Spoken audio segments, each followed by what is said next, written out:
Hello മക്കളെ, എല്ലാവർക്കും റാഹത്ത് തന്നെയല്ലേ? ഇന്ന് പെരുന്നാളപ്പമായിട്ടുള്ള വാട്ടുപത്തലാണ് ഞാൻ കാണിച്ചു തരുന്നത്. കുറേ പെരുന്നാളിൻ്റെ അപ്പം ഞാൻ അപ്ലോഡ് ചെയ്തിട്ടുണ്ട്. അപ്പോൾ നിങ്ങൾ എല്ലാവരും വീഡിയോ കാണണം. ഇനി വാട്ടുപത്തൽ ഉണ്ടാക്കുന്ന എങ്ങനെയെന്ന് നോക്കാം. അതിന് വേണ്ടിയിട്ട് ഞാനിവിടെ കുറച്ച് അരി പോത്തിയിട്ട് വെച്ചിട്ടുണ്ട്. പച്ചരിയാണ് ഞാൻ എടുത്തിട്ടുള്ളത്. ഇത് 2 കിലോ പച്ചരിൻ്റെ അളവാണ് ഞാൻ നിങ്ങൾക്ക് കാണിച്ചു തരുന്നത്. ഇനി അരി ഒരു 4-5 മണിക്കൂർ നല്ലോണം കുതിരാൻ വെക്കണം. കുതിർന്നതിന് ശേഷം വീണ്ടും കൈയിട്ടെടുത്തിട്ട് വെള്ളമില്ലാതെ പോലെ മിക്സിൻ്റെ ജാറിലിട്ടിട്ട് കൊടുക്കണം. ഇനി ഇതിലേക്ക് ആവശ്യത്തിനുള്ള ഉപ്പ് ഇട്ട് കൊടുക്കണം. പിന്നെ മുട്ട ഒഴിച്ചിട്ട് കൊടുക്കണം. ഞാൻ ഇതിലേക്ക് 3 മുട്ടയാണ് എടുത്തിട്ടുള്ളത്. അപ്പോൾ 2 കിലോ അരിക്ക് 3 മുട്ടയും ആവശ്യത്തിന് വെള്ളം ഒഴിച്ചിട്ട് അരച്ചിട്ട് എടുക്കണം. അരക്കുന്ന സമയത്ത് പേസ്റ്റ് പോലെ അരച്ചിട്ട് എടുക്കണം. അപ്പം ഞാൻ 2-3 തൊട്ടായിട്ടാണ് അരച്ചെടുക്കുന്നത്. അപ്പം മുട്ട ആദ്യം തന്നെ ഒഴിച്ചു കൊടുത്തിട്ടുണ്ട്. നിങ്ങൾക്ക് വേണമെന്നുണ്ടെങ്കിൽ ഓരോ പ്രാവശ്യം അരക്കുമ്പോൾ ഓരോ മുട്ട ഇങ്ങനെ ഒഴിച്ചിട്ട് അരച്ചിട്ട് എടുക്കുക. ഞാൻ ബാക്കിയുള്ള അരിയെല്ലാം അരച്ചിട്ട് ഈ ബാറ്ററിൻ്റെ ഒക്കെ തന്നെ ഒഴിച്ചു കൊടുത്തിട്ടുണ്ട്. മിക്സിയിൽ അരച്ചെടുക്കുമ്പോൾ നമുക്ക് ഇത്ര ലൂസിൽ തന്നെ അരച്ചെടുക്കാം. ഇതിനാട്ടി കട്ടിക്ക് അരച്ചെടുക്കാൻ കഴിയുന്നില്ല. നിങ്ങൾ ഗ്രൈൻഡറിലെങ്കിൽ നാട്ടി കുറച്ച് കട്ടിക്ക് തന്നെ അരച്ചു കൊടുത്തെങ്കിൽ പുതുക്കുന്ന സമയം നമുക്ക് എളുപ്പമായിട്ട് കിട്ടും. ഇനി അരച്ച ബാറ്ററി നോൺ സ്റ്റിക്കിൻ്റെ പാനിൽ ഒഴിച്ചിട്ട് നല്ലോണം ഇതുപോലെ കട്ടിയാക്കിയിട്ട് എടുക്കണം. ഈ നോൺ സ്റ്റിക്കിൻ്റെ പാനിൽ ഒഴിച്ച പാടിനെ നല്ലോണം ഇളക്കി കൊടുത്തിട്ട് വേഗം ഇത് പുതുക്കിയിട്ട് എടുക്കണം. ഇത് മുട്ട കൂട്ടിയതുകൊണ്ട് തന്നെ പാനിൽ ഒഴിക്കുമ്പോൾ പെട്ടെന്ന് കട്ടിയാവും. പിന്നെ ഈ പുതുക്കുന്ന സമയത്ത്, അതായത് ഈ മാവ് ചൂടാക്കി എടുക്കുമ്പോൾ ഒരു കാര്യം ശ്രദ്ധിക്കണം, നല്ല കട്ടിയായിട്ട് എടുക്കണം. വെള്ളത്തിൻ്റെ പാസ ഉണ്ടെങ്കിൽ നമുക്ക് നെയ്പ്പത്തിലെ പോലെ പൊന്തിയിട്ട് വരും. സാധാരണ പത്തലിനെ പോലെ അങ്ങനെയൊന്നുമല്ല. അതിനാട്ടി കട്ടിക്ക് തന്നെ നല്ലോണം പുതുക്കിയിട്ട് എടുക്കണം. ഞങ്ങൾ പറയില്ല പുതുക്കിയിട്ട് എടുക്കുന്നത്. കാസർഗോട്ടുകാർക്ക് അറിയും.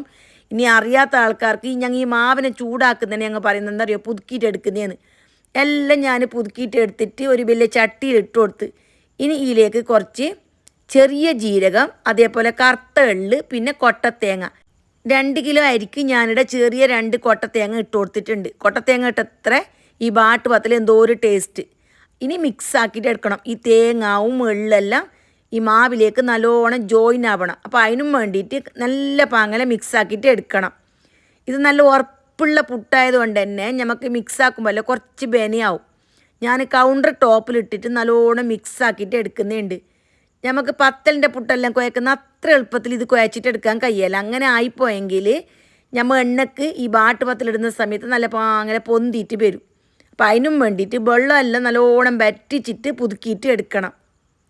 ചില ആൾ അരിപ്പൊടിയിലെല്ലാം ചൂടലുണ്ട്. പച്ചരിപ്പൊടി നല്ല നൈസായിട്ട് മില്ലിൽ നിന്ന് പൊടിപ്പിച്ചിട്ട് അതിലേക്ക് മുട്ടയെല്ലാം ഒഴിച്ചിട്ട് അങ്ങനെ ചൂടാ. മാത്രം അരച്ചിട്ട് ചുട്ട അത്ര ടേസ്റ്റ് കിട്ടില്ല. ഇപ്പം എല്ലാം നല്ലോണം മിക്സ് ആക്കിയിട്ട് കുഴച്ചിട്ട് എടുത്ത് വെച്ചിട്ടുണ്ട്. ഇനി കുഞ്ഞു ഉണ്ടയാക്കിയിട്ട് എടുക്കണം. ഇതാ എല്ലാം ഉണ്ടയാക്കിയിട്ട് മുന്നേ തന്നെ വെക്കണം. കുറച്ച് കഴിഞ്ഞെങ്കിൽ മാവുണ്ടല്ലോ അതിനാട്ടി കട്ടിയാവും. അപ്പോൾ മുന്നേ തന്നെ ഉണ്ടെല്ലാം ആക്കിയിട്ട് വെച്ചെങ്കിൽ ആ ഒരു പണി നമുക്ക് കുറഞ്ഞ് കിട്ടും. ഇപ്പം ഞാനെല്ലാം ഉണ്ടയാക്കിയിട്ട് ഇവിടെ റെഡിയാക്കിയിട്ട് വെക്കുന്നുണ്ട്. ഉണ്ടയാക്കിയിട്ട് പരത്തിയിട്ട് വെക്കണം. എന്നിട്ടായിട്ടാണ് ചൂടാക്കിയൽ. ഓരോന്ന് പരത്തി ഓരോന്ന് ചൂടുന്ന അങ്ങനെയല്ല ഇത് ചെയ്യൽ. ഒന്നാകെ പരത്തിയിട്ട് റെഡിയാക്കിയിട്ട് വെക്കും. പിന്നെ എണ്ണ ചൂടാക്കിയിട്ട് കാച്ചിട്ട് എടുക്കും. നമ്മൾ ചപ്പാത്തി പ്രസ്സിലാണ് ഇത് പരത്തിയിട്ട് എടുക്കുന്നത്. അപ്പോൾ ഒരു പ്ലാസ്റ്റിക്കിൻ്റെ കവർ വെച്ചിട്ട് അതിൻ്റെ മീത്തൊക്കെ ഒരു ഉണ്ട വെച്ച് എന്നിട്ട് വീണ്ടും ഒരു പ്ലാസ്റ്റിക് കവർ വെച്ചിട്ട് നല്ലോണം പരത്തിയിട്ട് എടുക്കും. കുറേ കട്ടിയാകുമ്പോൾ ഇത് കഴിക്കാൻ ടേസ്റ്റ് ഉണ്ടാവില്ല. കഴിഞ്ഞത്ര തെളുപ്പിൽ തന്നെ അത് തിന്നിൽ തന്നെ പരത്തിയിട്ട് എടുത്തോ. ഇതാ ഈ ഒരു കട്ടിക്ക് പരത്തിയിട്ട് എടുക്കണം. ഇനി ഞാൻ എല്ലാം ഇതേപോലെ ലെവലാക്കിയിട്ട് പരത്തിയിട്ട് വെക്കുന്നുണ്ട്. അപ്പം നമുക്ക് എളുപ്പത്തിൽ ചുട്ടിട്ട് എടുക്കാനെല്ലാം കഴിയും. ഇതാ ഇപ്പം എല്ലാം റെഡിയാക്കി വെച്ചിട്ടുണ്ട് മക്കളെ. ഇങ്ങനെ റെഡിയാക്കിയിട്ട് വെച്ചെങ്കിൽ പിന്നെ എണ്ണ തിളക്കുമ്പോൾ ഒന്നാകെ ഇട്ടിട്ട് കാച്ചിട്ട് എടുത്താൽ മതി. ഈ വാട്ടത്തെല്ലാം ചുടുമ്പോൾ പുരയിൽ എല്ലാവരും ഒക്കെ ചുടുമ്പോന്ന് പാങ്ങ് പുള്ളരെല്ലാം കൂട്ടി ഒരാൾ ഉണ്ടാക്കി തരും, ഒരാൾ പരത്തിയിട്ട് വെക്കും. അങ്ങനെയല്ല. അപ്പം നമുക്ക് പെട്ടെന്ന് ചുട്ടിട്ട് എടുക്കാനും കഴിയും. അപ്പം നമുക്ക് പണിക്കൊരു സന്തോഷവും സ്പീഡെല്ലാം കൂടും. ഇങ്ങനെയാണ് പെരുന്നാൻ്റെ അപ്പമുള്ള ചുടൽ. ഞങ്ങളെല്ലാം ചുടൽ അങ്ങനെ പുള്ളരെല്ലാം കൂട്ടിയിട്ട് ഓർ ഉണ്ടാക്കി തരും. പിന്നെ വലിയ പുള്ളുണ്ടെങ്കിൽ ഒരു പരത്തിയിട്ടും തരും. അപ്പം ഞമ്മ എണ്ണയിൽ ഇങ്ങനെ ഇട്ടിട്ട് എടുക്കും. എണ്ണ നല്ലോണം തളിച്ചിട്ടാകുമ്പോൾ ഒരു 5-8 ഒന്നിച്ചിട്ടിട്ട് ഇത് ഫ്രൈ ആക്കിയിട്ട് എടുക്കാം. വലിയ പാത്രത്തിൽ എണ്ണ വെച്ചെങ്കിൽ കുറേ ഒന്നിച്ചിട്ടിട്ട് ഫ്രൈ ആക്കിയിട്ട് എടുക്കാൻ പറ്റും. ഞാനിതെല്ലാം ഫുള്ള് തീയിൽ വെച്ചിട്ട് തന്നെയാണ് ഫ്രൈ ആക്കിയിട്ട് എടുക്കുന്നത്. ആദ്യം ഇട്ടിട്ടായിട്ട് 2 മിനിറ്റ് കഴിയുമ്പോൾ തന്നെ തിരിച്ചിട്ട് കൊടുക്കണം. പിന്നെ വീണ്ടും കുറച്ച് കഴിയുമ്പോൾ തിരിച്ചിട്ട് കൊടുക്കണം. അങ്ങനെ നല്ല പൊന്നിൻ്റെ കളറാകുമ്പോൾ എണ്ണയിൽ നിന്ന് എടുക്കണം. അപ്പോൾ 2-3 കൂട്ടം തിരിച്ചും മറിച്ചിട്ട് കൊടുക്കണം. എല്ലാ ഭാഗത്തും എണ്ണ കൊള്ളണം. എല്ലാ ഭാഗവും നല്ല ഗോൾഡ് കളറാണ്. ഒരു ഭാഗം വെളുത്തിട്ടും മറ്റേ ഭാഗം ഗോൾഡ് കളറും അങ്ങനെയൊന്നും ആവാൻ കഴിയില്ല. എല്ലാം ഒരുപോലെ കാഞ്ഞിട്ട് വരണം.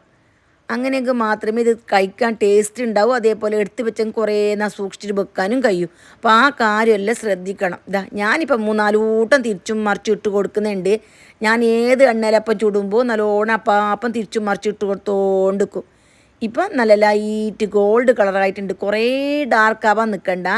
അങ്ങനെയാകുമ്പോൾ കുറച്ച് ഒരു കാഞ്ഞ ഒരു ടേസ്റ്റെല്ലാം വരും, ഒരു കയ്പിൻ്റെ ടേസ്റ്റെല്ലാം വരും. അങ്ങനെ വേണ്ട. നല്ല കാണാനൊരു മൊഞ്ചുള്ളൊരു കളറില്ലേ, ആ കളറിലാകുമ്പോൾ ഞമ്മ എണ്ണയിൽ നിന്ന് കോരിയിട്ട് എടുക്കണം. ഇനി ബാക്കിയുള്ളതും നമുക്ക് ഇതേപോലെ ചുട്ടിട്ട് എടുക്കാം. ഒരുക്കിടുമ്പോൾ തന്നെ ബാട്ടുവത്തിൽ കുറേ ഇട്ടിട്ട് ചൂടാൻ കഴിയുന്നു, കുറച്ചൊന്നുമല്ല. നമുക്ക് ഈ എണ്ണയിൽ എത്ര പൊടിക്കുന്നു അത്ര ഇട്ട് കൊടുക്കാം. ഭയങ്കര ടേസ്റ്റുള്ളൊരു അപ്പമാണ്. പെരുന്നാൾക്ക് എല്ലാവർക്കും പൊതുവേ ഇഷ്ടം ബാട്ടുപത്തൽ തന്നെയാണ്. അപ്പോൾ എല്ലാവരും ഈ ബാട്ടുപത്തലൊന്ന് ട്രൈ ചെയ്തിട്ട് നോക്കണം. പിന്നെ ഈ ബാട്ടുപത്തൽ ശരിയാവാനുള്ള കാര്യം എന്ത് പറഞ്ഞെങ്കിൽ പുതുക്കിയിട്ട് എടുക്കുന്ന സമയത്ത് വെള്ളത്തിൻ്റെ അംശം തീരെ ഉണ്ടാവാൻ പാടില്ല. ആ ഒരു കാര്യം ശ്രദ്ധിച്ചാൽ മതി. പിന്നെ തേങ്ങാക്കൊത്ത് നിങ്ങൾക്ക് ബാണ്ടെങ്കിൽ അത് നമുക്ക് ബാണ്ടാന്ന് വെക്കാം. ചില ആളിലേക്ക് തേങ്ങ ചരച്ചിട്ടിടലുണ്ട്. ഞാൻ അങ്ങനെ ചുടലില്ല. അപ്പം അതിൻ്റെ ടേസ്റ്റ് എനിക്കറിയില്ല. പിന്നെ അരച്ചിട്ട് എടുക്കുന്ന സമയത്ത് കുറേ കട്ടിയായി പോണ്ടാവും. അരക്കുമ്പോൾ കുറച്ചൊരു ലൂസ് വേണം. അങ്ങനെയെങ്കിൽ മാത്രമേ ശരിയാവൂ. പിന്നെ ഇത്രയേ ഉള്ളൂ. അപ്പം നിങ്ങൾ എല്ലാവരും ഉണ്ടാക്കണം. ഉണ്ടാക്കിയിട്ട് അഭിപ്രായം എല്ലാം അറിയിക്കണം. ഇഷ്ടപ്പെട്ടെങ്കിൽ ലൈക്കും ചെയ്യണം. വീണ്ടും കാണുന്നത് വരെ ജസാക്കല്ലാഹ് ഖൈർ.